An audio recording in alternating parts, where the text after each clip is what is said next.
Okay, this is going to be walking into my food forest for the goats, tomatoes and onions. That's my rhubarb.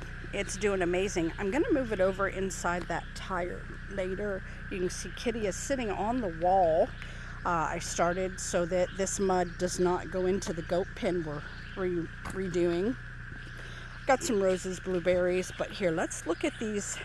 First row here is store-bought yellow tomatoes. There's a prickly pear, and there's another rhubarb and another rhubarb.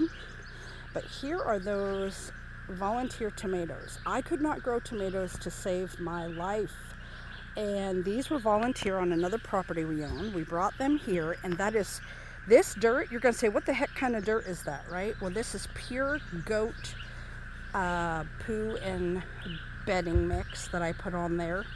And it started out like that.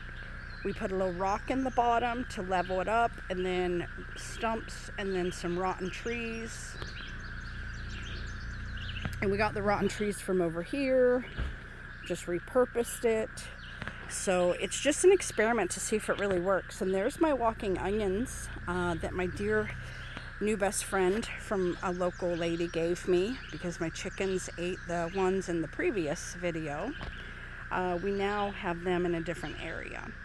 So again, guys, I'm just using what I have. Built a wall there between the shed and this garden. So now there's, for fun, I threw out some pumpkin and gourd seeds in here.